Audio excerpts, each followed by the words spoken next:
പ്രധാന വാർത്തയിലേക്ക്. കോട്ടയത്ത് 11-കാരന്റെ തലയ്ക്ക് തുന്നലിട്ടത് മൊബൈൽ ഫോൺ വെളിച്ചത്തിൽ.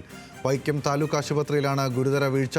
ചെമ്പ് സ്വദേശി എസ് ദേവതീർത്തിന്റെ തലയ്ക്കാണ് മൊബൈൽ ഫോണിന്റെ വെളിച്ചത്തിൽ തുന്നലിട്ടത്. ജനറേറ്ററിന് ഡീസൽ ചെലവ് കൂടുതലാണെന്നും വൈദ്യുതി പോയാൽ തുടർച്ചയായി പ്രവർത്തിപ്പിക്കാറില്ലെന്നുമായിരുന്നു അറ്റൻഡറുടെ മറുപടി. വിവരങ്ങളുമായി കോട്ടയത്ത് നിന്നും ഗോകുൽ രമേശ് ഉണ്ട്. ഗോകുൽ, വളരെ വിചിത്രമായ ചികിത്സാ രീതിയും വിചിത്രമായ വിശദീകരണവുമാണ്. എന്താണ് നടന്നത്?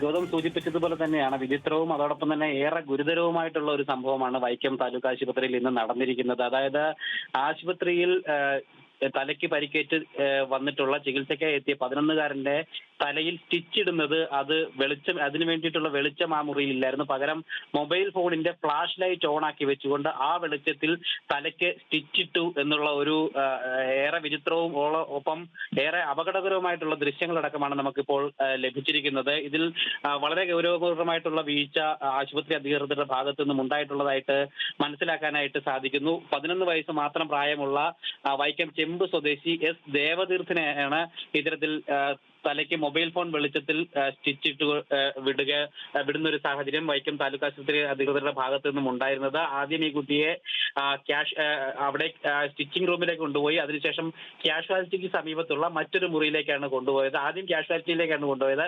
അതിനുശേഷം സ്റ്റിച്ച് ഇടുന്നതിന് വേണ്ടി കാഷ്വാലിറ്റിക്ക് സമീപത്തുള്ള മറ്റൊരു മുറിയിലേക്ക് കൊണ്ടുപോകുന്നു. ഈ രണ്ട് മുറിയിലും വെളിച്ചമില്ലായിരുന്നു, കറണ്ട് ആ സമയം ഇല്ലായിരുന്നു. ഏകദേശം വൈകുന്നേരം 4:30-5 മണിയോട് കൂടിയിട്ടായിരുന്നു ഈ സംഭവം നടക്കുന്നത്. കറണ്ട് ഇല്ലായിരുന്നു. തുടർന്ന് ആശുപത്രി അറ്റൻഡറാണ് ഇത്തരത്തിൽ തലയിൽ തുന്നലിടുന്നതിന് വേണ്ടിയിട്ടുള്ള കാര്യങ്ങൾ നോക്കിയത്. അപ്പോൾ ഈ കുട്ടിയുടെ കൂടെ ഉണ്ടായിരുന്ന ആള് ഒരു സ്ത്രീ ആയിരുന്നു. അവർ ആ ദൃശ്യങ്ങളിൽ നമുക്ക് ചോദിക്കുന്നത് കേൾക്കാൻ സാധിക്കും. എന്ത് പറ്റി, കറണ്ട് ഇല്ലേ, വെളിച്ചമില്ലേ എന്ന് ചോദിക്കുമ്പോൾ കറണ്ട് ഇല്ല എന്നാണ് മറുപടി പറയുന്നത്. ഒപ്പം ജനറേറ്റർ ഇല്ലേ എന്ന് അവർ ചോദിക്കുന്നുണ്ട്. അപ്പോൾ ജനറേറ്റർ ഉണ്ട്, പക്ഷെ അത് അധിക ഡീസൽ ചെലവാകും.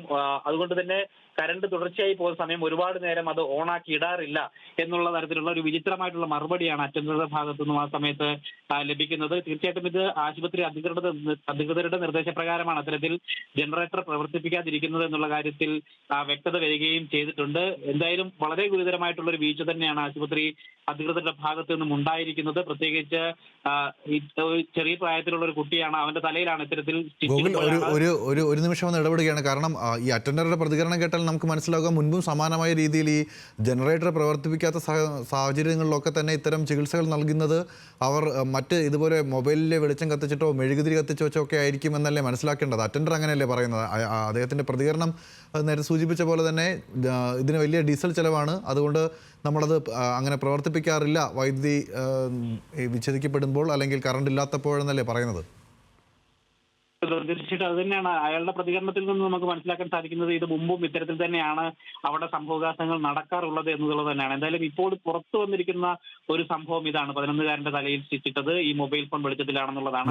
ഗോകുൽ ഒരു നിമിഷം തുടരുക. നമുക്ക് എന്തായാലും ആദ്യം ആ അറ്റൻഡറുടെ പ്രതികരണം ഒന്നുകൂടി, ആ ദൃശ്യങ്ങൾ ഒന്നുകൂടി കാണാം. ജനറേറ്റർ ഉണ്ട്, ഡീസൽ കൂടുതലാണെന്നോ ചിലവ് കൂടുതലാണെന്നോ കുഴപ്പമില്ലടാ.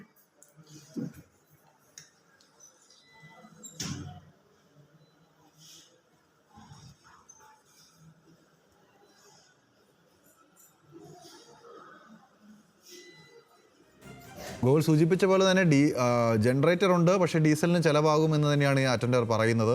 അപ്പോൾ നേരത്തെ നമ്മൾ സൂചിപ്പിച്ച പോലെ തന്നെ സമാനമായ രീതിയിൽ വൈക്കം ഈ ആശുപത്രിയിൽ എത്തിക്കഴിഞ്ഞാൽ കറണ്ട് ഇല്ലെങ്കിൽ മൊബൈൽ വെളിച്ചത്തിലോ മെഴുകുതിരി വെട്ടത്തിലോ ഒക്കെ ചികിത്സയ്ക്ക് വിധേയമാകുന്ന ഒരു സാഹചര്യമാണോ നിലനിൽക്കുന്നത്?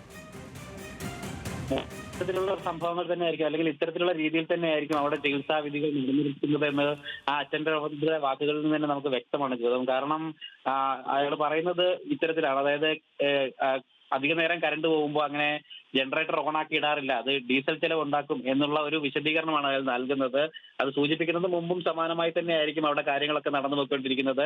അത് മാത്രമല്ല, അത് ആശുപത്രി അധികൃതരുടെ നിർദ്ദേശപ്രകാരമായിരിക്കും അത്തരത്തിൽ ജനറേറ്റർ ഓണാക്കേണ്ടതില്ല എന്നുള്ള ഒരു തീരുമാനം അവിടുത്തെ ആളുകൾ എടുക്കുന്നത് എന്നും നമുക്ക് മനസ്സിലാക്കാനായിട്ട് സാധിക്കുന്നു. അതോടൊപ്പം തന്നെ ഈ ആശുപത്രിയുടെ ഭാഗത്തു നിന്ന് മുമ്പും ഗുരുതരമായിട്ടുള്ള ഇത്തരത്തിലുള്ള വീഴ്ചകൾ ഉണ്ടായിരുന്നു. ഒരാഴ്ച മുമ്പേ അവിടെ ലിഫ്റ്റ് കേടായതുമായി ബന്ധപ്പെട്ട് വലിയ വിവാദങ്ങളും പ്രതിഷേധങ്ങളും ഒക്കെ ഉണ്ടായിട്ടുണ്ടായിരുന്നു.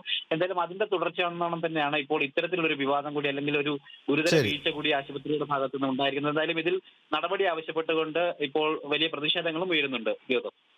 ശരി, ഗോകുലാണ് വാർത്തയുടെ വിശദാംശങ്ങൾ നൽകിയത്. എന്തായാലും ഗുരുതരവും വിചിത്രവുമായ സംഭവമാണ് ഉണ്ടായിരിക്കുന്നത്. വിശദാംശങ്ങൾ നൽകിയത് ഗോകുലാണ്.